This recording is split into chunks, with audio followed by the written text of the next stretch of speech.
My arm throbs where Ronald's handprint stands out red against my skin. The kitchen light catches on the swollen edges, making it impossible to ignore. My fingers tremble as I reach for my backpack hanging by the door, the one place I thought was safe to keep my things. When I unzip it, my stomach drops. Empty. My savings envelope and ID wallet gone. Sierra. Ronald's voice cuts through the silence. I won't tell you again. Pour your brother more juice. I stand frozen by the refrigerator, staring at the orange juice carton. Luke smirks from his seat at the dinner table, twirling his fork between his fingers. He's 15 but acts like a prince, expecting his servant to leap at his command. I just sat down to eat, I say, the words barely audible even to myself. Ronald's fist slams against the oak table, rattling the plates. If you can't respect your place in this house, then get out. I look to my mother, Valerie, hoping for even the smallest sign of support. She doesn't flinch, just stares at me with cold, distant eyes that once held warmth when I was little. The door's right there, she says, nodding toward the exit, her voice eerily calm. 20 minutes later, I stand on the front porch wearing only my faded blue hoodie and pajama pants, pockets containing exactly $3.20 in change. This isn't the first time they've threatened to throw me out. 2 years ago, when I was 21 and had finally saved enough from my hardware store job to leave, Mother emptied our joint bank account. For safekeeping, she'd claimed. That money vanished, along with my plans for independence. Then there was the used Honda I bought with my tax return last year. Ronald insisted on putting the title in his name, for insurance purposes. When I mentioned moving out, he casually mentioned how police take car theft very seriously these days. Every family dinner plays out the same. Luke sits like royalty while I serve the food, clear the dishes, and pour the drinks. One wrong move, a glass filled too low, a plate not warm enough, brings Ronald's disapproval crashing down. Can I at least get my birth certificate and social security card? I ask, knowing I'll need identification to survive. Mother steps in front of the stairs, arms crossed. You'll just lose them. They're safer here when you calm down. Something in me straightens.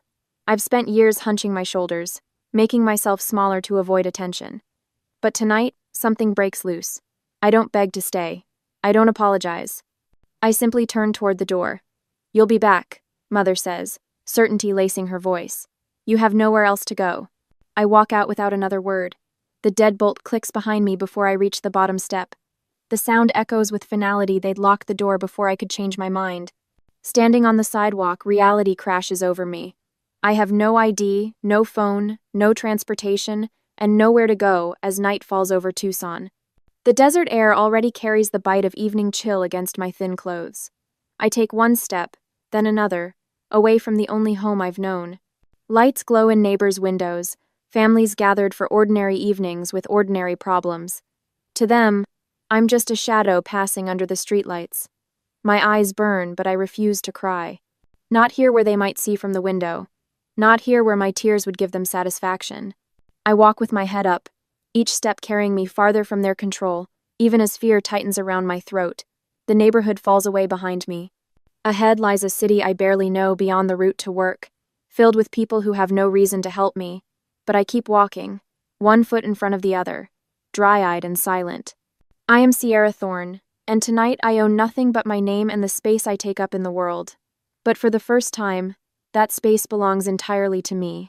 Later that same night, the shadows deepen as I wander past shuttered storefronts, their metal grates pulled down like eyelids closed against the night. My feet ache from the rough pavement, each step a reminder of how unprepared I am for this new reality. The temperature drops with every passing minute, the desert air surrendering its heat to the vast, uncaring sky. I turn down a service alley behind Jose's tire and wheel, seeking shelter from the wind that now carries a chill sharp enough to slice through my thin hoodie. The scent of rubber and motor oil hangs in the air, oddly comforting in its familiarity after years of washing Ronald's grease-stained work clothes. A movement catches my eye, a neighborhood cat leaping from the rim of the large metal dumpster. Something about its graceful escape draws me closer. When I peer inside, my stomach lurches so violently, I have to grab the rusted edge to stay upright. Photos. My photos.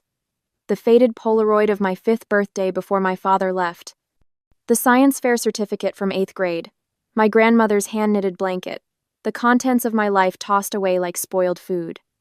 I reach in with trembling fingers and pull out my childhood journal, its corners damp from something I don't want to identify. The realization hits me with physical force. They hadn't thrown me out in a moment of anger. This was planned. While I stood on the porch, they were already erasing me from the house. My legs give way and I slide down against the brick wall, the rough surface catching at my hoodie. The night air bites deeper now, and I wrap my arms around myself, suddenly aware of the dropping temperature. Desert nights turn bitter cold, and I have nowhere to go as the thermometer continues its downward slide. I force myself to stand again. Dwelling on betrayal won't keep me warm. The gas station at the corner offers a payphone, a relic I'd never imagined needing in the age of smartphones. I count my change. Exactly enough for one call. Emma will help. She has to. The phone feels alien in my hand as I punch in the familiar number. 1 ring. 2. 3. Hello? Emma's voice sounds small, guarded. Emma, it's Sierra. I need... Sierra. My name comes out like a sigh. I was afraid you'd call. The fluorescent lights of the gas station buzz overhead, casting my shadow against the graffiti-covered wall. The night attendant watches me through the security glass, suspicion evident in his narrowed eyes. They already called everyone. Emma continues, her voice dropping to nearly a whisper. Your mom and Ronald. They said you stole money from them and attacked Luke. My free hand tightens around the receiver. That's not true. They told us you've been unstable, that we shouldn't let you stay with us because you might be dangerous. The cold metal of the phone booth seeps into my skin. I'm standing barefoot in pajama pants outside a gas station while my entire support system crumbles with each passing second. Your mom said the police are looking for you. Emma adds, her voice heavy with something between pity and fear. She called my parents, Sierra, and Jess's parents, and Coach Miller, everyone. My mind races to grasp what this means. Without ID, I can't check into a motel. Without ID, I can't access my bank account. Without ID, I can't apply for emergency housing or prove who I am to any official who might help me. The shaking in my hands becomes more pronounced not just from cold or shock, but from the growing realization that I've been cut off completely. My anxiety medication is sitting in the bathroom cabinet at home, and without it, the world feels sharper, more threatening. I'm sorry, Emma whispers before the line goes dead. I stand frozen, the dial tone humming in my ear until the attendant taps on the glass and points to a sign. No loitering. Walking back toward the alley is an admission of defeat, but the temperature continues to drop, and I need shelter from the wind at minimum. I return to the dumpster, desperate to salvage anything that might help me survive the night. Digging deeper, past the photos and mementos, I spot the corner of something metal beneath a broken end table. My breath catches. I know that shape, that color. I push aside the debris and uncover my old toolbox. The one Ronald claimed was too heavy for a girl's hands. The one thing they didn't destroy. I pull it free and set it on the ground, working the rusted latches with fingers numb from cold. Inside, everything remains in its place. Socket wrenches organized by size, screwdrivers arranged by type, the precision tools I'd saved for months to buy. I wrap my hand around a heavy wrench, its familiar weight, an anchor in this sea of uncertainty. The tools ground me, remind me who I am, beyond the roles my family forced me to play. In that moment of clarity, I understood something crucial. They could take my shelter, my money, my identification, even my reputation. But they couldn't take what I know, what I can do with these hands. As I stand there in the alley, tools in hand but nowhere to go, I wonder if I should try to reach out to distant relatives who might not have heard my mother's lies, or if I should disappear completely and build something new where no one knew my name. Which path would you choose when the people meant to protect you become the ones who cause the most harm? 2 days into this horrible experience, and in the morning, my stomach twists as I stare at the police report printout someone left on the windshield of the junker I've been sleeping near. Ronald has filed charges claiming I stole his precious tools and am a danger to myself and others. The paper trembles in my hand, not from the morning breeze but from the rising panic in my chest. 2 uniformed officers round the corner of the alley, scanning the row of dumpsters where I've hidden my meager belongings. Their hands hover near their holsters when they spot me, and their purposeful stride tells me everything I need to know. Miss? Need to have a word with you. The taller one calls out, his voice carrying that false casualness cops use right before they close the trap. Before I can decide whether to run or surrender, The door of an ancient Dodge van parked behind the garage swings open. A weathered man with silver hair and a beard to match steps out, wiping grease-stained hands on a shop rag. "Morning, officers. Something I can help you with?" His voice carries the gravelly texture of someone who's known cigarettes and engine exhaust in equal measure. "Sir, we're following up on a report. This young woman—" "My new apprentice," he interrupts, nodding toward me. "Started today. Sierra, right? Coffee's ready inside if you want to grab us a couple cups." The officers exchange glances before the shorter one pulls out his phone, showing the old man something on the screen. I watch his bushy eyebrows lift slightly as they speak in hushed tones, gesturing in my direction. My heart hammers against my ribs as I wait to be handcuffed. Return to the prison I escaped. "Interesting story," the old man says finally. "But I know talent when I see it, and this girl's got a gift with carburetors that you wouldn't believe. Now, if there's no actual arrest warrant..." The officers leave with reluctant backward glances. I remain frozen until their patrol car disappears around the corner. "Thank you," I whisper, my voice rusty from disuse. "Clyde Booker," he introduces himself with a nod. "Better get some sleep if you're going to be any use tomorrow. Van's yours tonight. I'll take the couch inside." That night I curl up on the worn bench seat of his van, breathing in the comforting scent of motor oil and old vinyl, pretending this arrangement is temporary even though we both know it isn't. My first week working in Clyde's garage leaves my hands in ruins. Without proper gloves, the skin splits and bleeds across my palms as I grip wrenches and crawl beneath the chassis. Each night I wrap my fingers in whatever clean rags I can find, only to tear the wounds open again the next morning. The granola bars Clyde tosses my way barely keep my body functioning. By day 3 into the job, dark spots swim in my vision when I stand up too quickly from under a car. I've gone from 3 meals a day in a house where food was my only comfort to scrounging for nutrition like a stray animal. The silence is the worst part. After years in a household filled with constant noise, Ronald's booming commands, Luke's endless complaints, television blaring to drown out arguments, the quiet of the garage at night presses against my eardrums like a physical weight.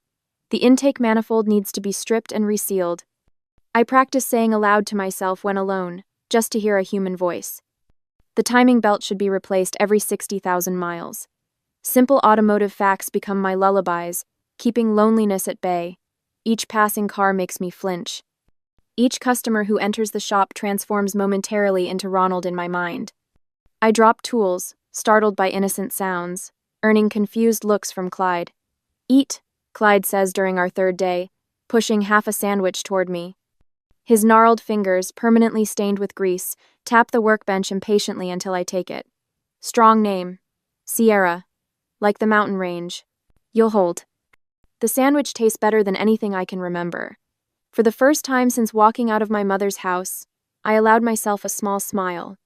Rain drums against the metal roof of the garage a week later as I lie beneath the abandoned 1964 Bel Air that Clyde has allowed me to tinker with. The steady rhythm almost drowns out the sound of the phone ringing, followed by Clyde's gruff answer. "Your niece? Yeah, she's here." My blood freezes.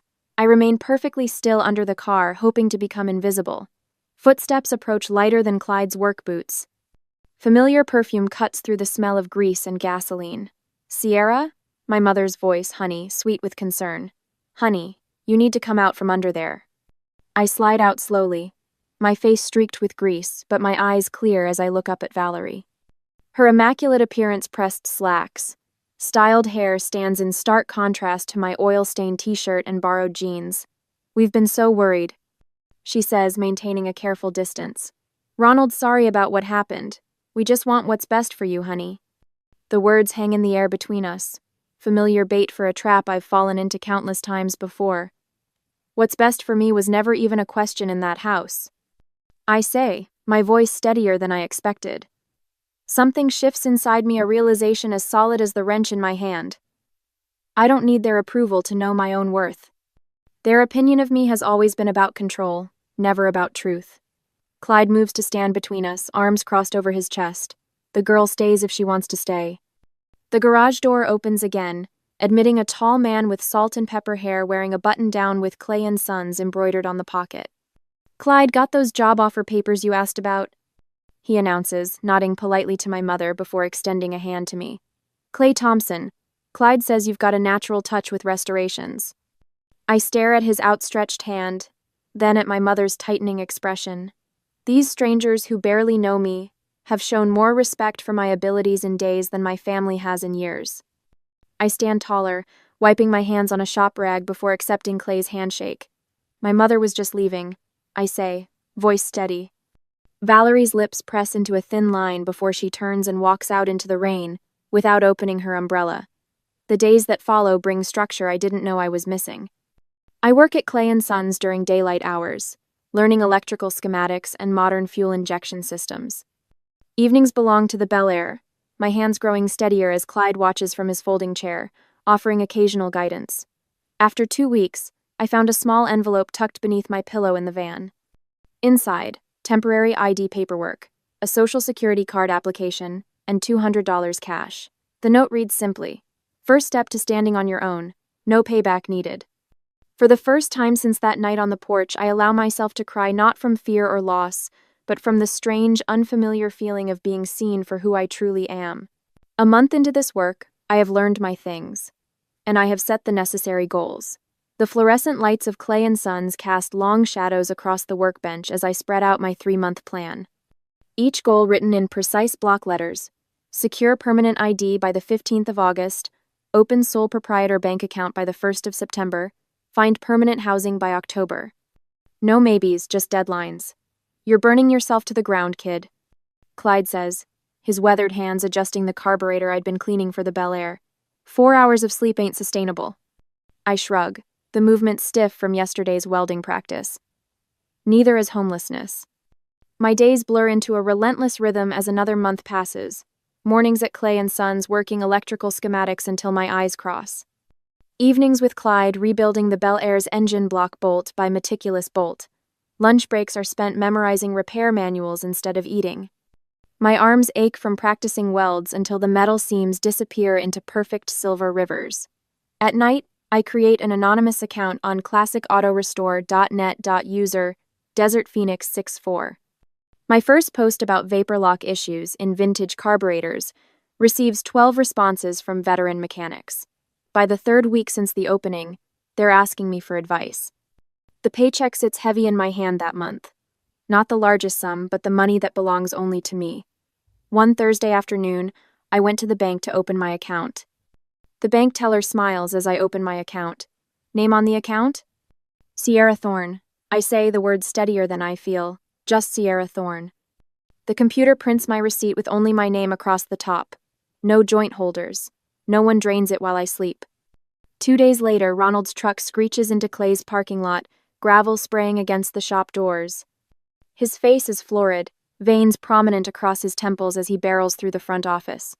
"Where's Thompson? I need to speak to whoever's in charge of this establishment." His voice carries the artificial dignity he saves for intimidating service workers. Clay emerges from beneath a Ford Mustang, wiping grease from his hands with a shop rag. At 65, he stands straight as a fence post, his silver hair cropped military short. That'd be me. Clay Thompson, owner. His voice remains level, but his eyes narrow slightly. "Something I can help you with?" Ronald jabs a finger toward where I stand, frozen by an engine hoist. "You need to terminate her employment immediately. She's unstable, has a history of theft. Stole family heirlooms before running away." Clay glances at me, then back to Ronald. "Only unstable person I see is the one yelling in my shop. Sierra's the best junior tech I've hired in years." Ronald's face darkens. "You don't understand. There are legal implications to harboring a troubled individual. Her mother and I are concerned for her welfare." "Legal implications?" Clay's eyebrow rises. Interesting choice of words. "I can have my attorney contact you if necessary." Clay sets down his rag with deliberate care. "I practiced law for 30 years before retiring to open this shop, specialized in family court and employment discrimination. Still keep my bar membership current." His voice drops. "So, if you're considering making false claims about my employee, I'd reconsider." The other mechanics have stopped working, tools silent as they watch. Ronald's gaze darts between them, suddenly aware of his audience. "This isn't over," he mutters, backing toward the door. "Actually, sir, I believe it island." Clay turns to the others. "Back to work, folks. These cars won't fix themselves." As I watch Ronald storm out, I wonder if I should document everything in case they escalated further, or simply focus on building my new life without looking back. Would keeping evidence protect me, or just keep me chained to the past? That evening, Clay calls me into his office. My stomach knots, preparing for the worst despite his earlier defense.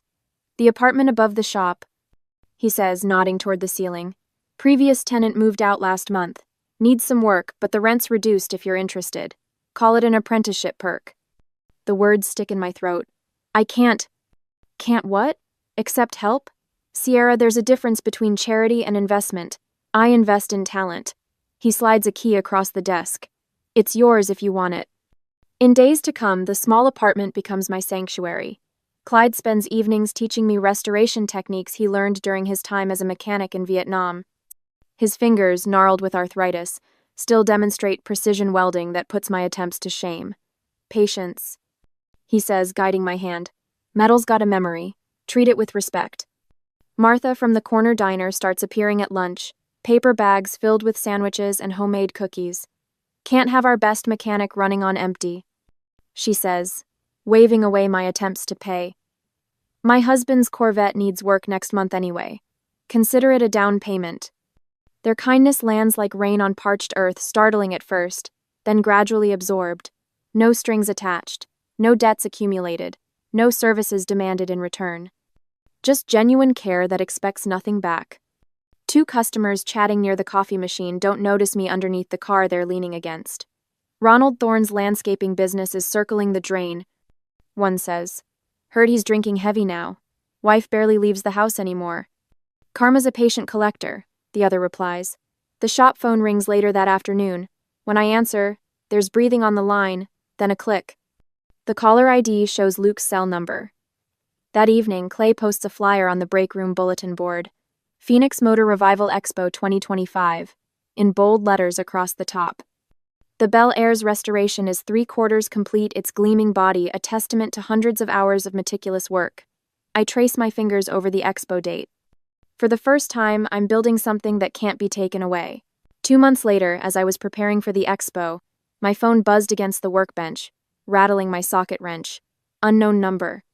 My heart trips over itself when I answer. Sierra. My mother's voice sounds wrong. Strained. Can we talk? That week, Valerie shows up at my apartment above Clay's shop. Her appearance shocks me. Hair unwashed, eyes darting, fingers constantly rearranging her purse strap. Nothing like the composed woman who locked me out 7 months ago. You look good. She lingers in the doorway, scanning my small apartment. Not much to see: a bed, kitchenette, and a desk covered with restoration manuals. I've been thinking about us, about family healing. I remain standing, arms folded. What do you want, Mom? We heard about the Bel Air. Her smile wobbles. Ronald thinks we could help with the restoration. Make it a family project. He has connections at the expo, people who could feature your work, our work, prominently. The real agenda surfaces when she adds, Ronald already told his clients he's been restoring a classic. The Bel Air would be perfect to showcase at his booth. Her eyes narrow. Though I wonder about the paperwork. Do you have proper documentation for that car? Ronald mentioned something about titles needing to be in order for the expo. The threat hangs in the air between us. I walk to my desk without a word, open the top drawer, and remove a folder. The weight of it in my hands feels satisfying. Clyde signed over the title to me 3 months ago. I lay the transfer papers on the table. The Bel Air is legally mine. Her face tightens as I open my laptop, clicking through photo folders. I've documented every step of the restoration, timestamp on each photo. I turn the screen toward her. 342 images showing every repair, every replacement part, every hour of work. From the same drawer, I pull out my new driver's license, bank statements, and the lease agreement Clay drew up. I've rebuilt more than just a car. My hands don't shake anymore. My voice doesn't waver. The contrast isn't lost on me, my steady presence against my mother's growing agitation. You don't get to throw something away and then claim it when someone else makes it valuable again. She stiffens. We never threw you away, Sierra. You left. The door locked behind me before I reached the bottom step. Her mouth opens, closes, opens again. For the first time in my life, my mother has nothing to say. Please leave. I open my apartment door. I have work to finish. After she's gone, I sit at my desk, heart hammering. 7 months ago, her visit would have crumbled me. Today, I simply return to the carburetor diagrams and continue working. The day of the Phoenix Motor Revival Expo arrives with perfect Arizona weather. My Bel Air Midnight Blue with restored silver trim sits under spotlights that catch every perfect curve. I stand beside it in clean overalls, Clay and Sons embroidered across the chest, answering questions from admirers. My chest tightens when I unveil the display placard I've kept covered until this moment. Restored by Sierra Thorne, for the girl left on the curb. An hour later, the judges gather near the stage. For Best Classic American Restoration, celebrating craftsmanship and historical accuracy. The 1964 Chevrolet Bel Air, restored by Sierra Thorne. The applause washes over me as I accept the trophy, a golden wrench mounted on walnut. That's when I spot them at the back of the crowd. Valerie, Ronald, and Luke, staring open-mouthed at the car that once sat rusting behind Clyde's garage. I don't acknowledge them, don't need to. The power has shifted completely. Miss Thorne, could you explain the original factory specifications for this carburetor setup? An older man in a vintage car club jacket leans close to examine my work. The Rochester 4-barrel was standard for the 283 engine, I explain, but this one has period-correct modifications that boost performance while maintaining authenticity. Other restoration specialists cluster around with technical questions. How did you source the correct upholstery patterns? What technique did you use on the dashboard restoration? My family stands forgotten at the edge of the crowd.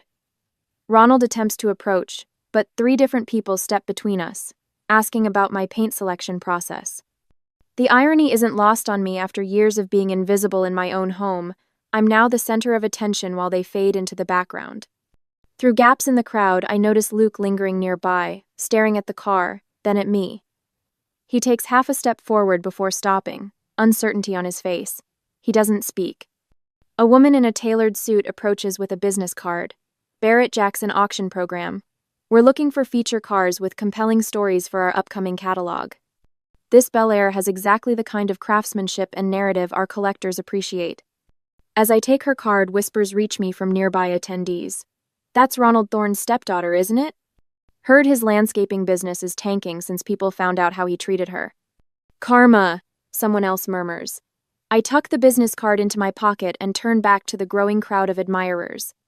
The Bel Air gleams under the lights, every repaired dent and polished surface, telling the story of what happens when someone believes broken things deserve restoration, just like me. And in a year, I will build my own life with my family completely erased. My hands glide over the polished steering wheel of the 2064 Bel Air, no longer shaking when I speak to the 2 apprentices watching my every move. The carburetor sits disassembled on the workbench, each piece arranged in perfect order. Notice how the float needle shows wear at this specific point? I point with a steady finger. That's your first clue something's restricting fuel flow. The younger apprentice, a lanky college dropout named Danny, leans closer. How'd you learn to spot that so fast, Sierra? I meet his eyes directly, something I couldn't do a year ago. Practice. And learning the hard way. At 24, I've become the senior restoration specialist at Clay & Sons. Instead of serving juice to my stepbrother, I now supervise a team that nods when I speak. The latest issue of Restoration Monthly sits open on my desk, featuring a full-page spread of the Bel Air with my bylined article on carburetor rebuilding techniques. Miss Thorne? Clay appears at the doorway. Customer with the 2057 Thunderbird has questions about the electrical work. Can you walk him through it? I stand taller now, shoulders squared instead of hunched. Sure thing. The customer, an older gentleman in an expensive golf shirt, listens intently as I explain our approach to preserving original wiring while ensuring safety. He doesn't glance at Clay for confirmation after I finish. My expertise is enough. Later that evening, the garage fills with the aroma of turkey and stuffing. The long work table has been cleared of tools and covered with a red checkered tablecloth. Clay carves while Clyde arranges plates. 2 mechanics from the shop and their wives complete our circle. Sierra, would you pass the potatoes, please? Clay's wife asks. Certainly. Thank you for bringing them, they smell amazing. I reply, the simple exchange washing over me like a benediction. 1 year ago, a request at dinner meant a command.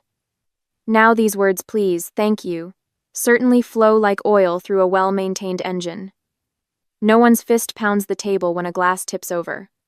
No one watches me with cold eyes, waiting for mistakes. I lift my water glass. To the family we choose and the people who see us clearly. The others raise their glasses. Clyde's eyes crinkle at the corners, pride evident in the slight nod he gives me. After dessert, I find myself initiating a conversation about next year's Barrett-Jackson auction, not waiting for permission to speak, not measuring my words against potential anger. When I laugh at one of Clay's terrible jokes, the sound startles me with its freedom. A week later, Clyde invites me to the original garage where I first slept in his van. The space has transformed into my own restoration workshop, with equipment I've gradually purchased and organized to my specifications. Clyde pulls something from his pocket. Keys dangle from his weathered fingers. Got myself something newer. Figure you could use this for parts pickup. He gestures toward his old Dodge van parked outside. I take the keys, our calloused hands briefly touching. We don't speak, don't need to. The silent understanding between mentor and student transcends words. He sees the journey from the girl who trembled in an alley to the woman who stands before him now. The next morning, I slide behind the wheel of the Bel Air, windows down as I drive along the open Arizona highway. The desert stretches endlessly, the afternoon sun painting everything in gold. On the passenger seat rests a folder labeled Thorn Restoration, Business Plans, Loan Applications, and Location Scouting Notes for my own shop. I pass my old neighborhood without slowing, eyes fixed on the horizon where distant mountains rise in purple silhouette. The same mountains my name comes from. Sierra, like the mountain range. You'll hold. At a lookout point high above the valley, I park and step out, taking a deep breath of free air. The breeze carries the scent of creosote and possibility. As I sit watching the sunset paint those mountains, I wonder if forgiveness is something you owe to people who never acknowledged the harm they caused, or if moving forward without them is its own form of grace. Is letting go of anger enough? Or should reconciliation require something more from those who hurt you? The answer may not matter anymore. My hands rest steady on the steering wheel. The road ahead belongs to me,